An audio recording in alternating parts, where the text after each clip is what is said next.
Interview with the Mary Nardini Gang from Vengeance 3. Vengeance. Does being a proletarian change for you being a militant queer? Mary Nardini. Being queer complicates the way we experience our role within capitalism.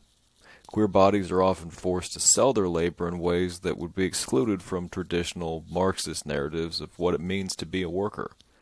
These include service workers and sex workers. These forms of exploitation problematize the often heteronormative and patriarchal ideas surrounding what is or isn't labor. Ultimately, the positions of queers and the proles intertwine. We are the class that has no control over our bodies.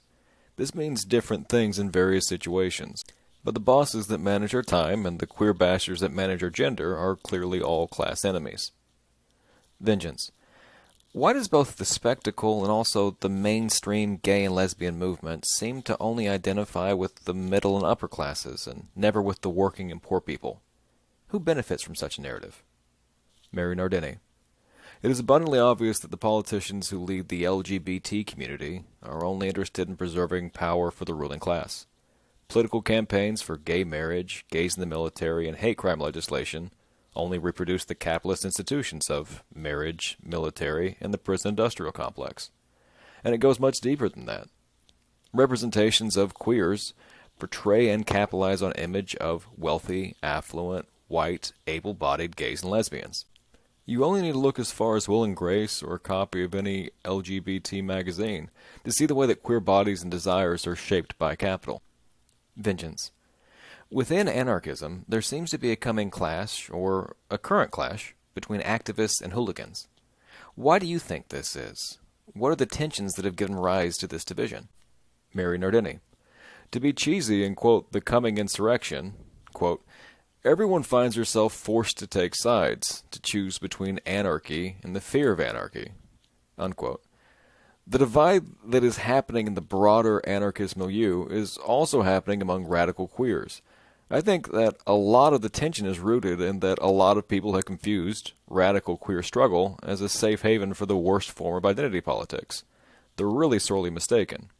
This isn't about sustaining identities, it is about destroying them. Vengeance. Can you speak about the actions that occurred around the time of the Bashback conference and your disappointment with some of the people who responded to those actions? Mary Nardini. At the Bashback Convergence, a dance party train occupation, the temporary occupation was an absurd mix of dancing, making out, a cacophony of ridiculous chants and singing. This created a situation where people caused a lot of havoc, vandalizing the train and reclaiming it as a queered space.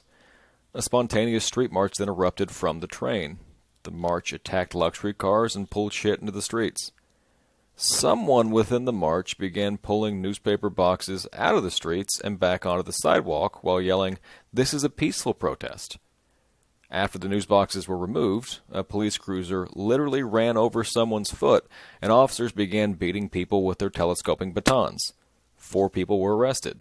The next day, all of the liberal activist types went on a tirade to denounce the previous night's events. A telling anecdote.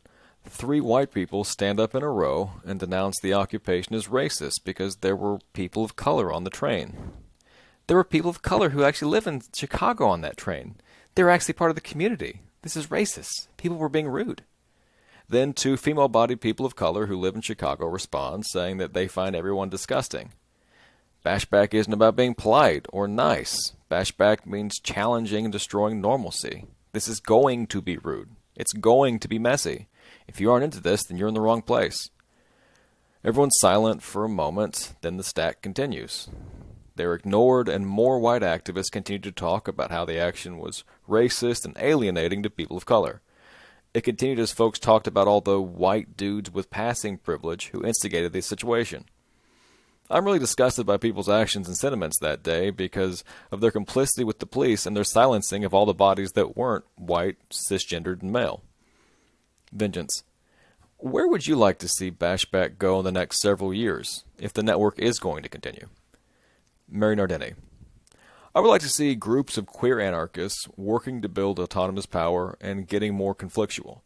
I'm really excited about the squat that BB Memphis just opened up for homeless queer trans youth. I'm really excited about the groups distributing free pepper spray and teaching people to fight. I'm excited about queers kicking the shit out of queer bashers, and always about fighting in the streets. Whether people continue to organize under the name Bash Back or not, I think that the network of wild-ass queers who hate everything is going to keep growing and building autonomous power.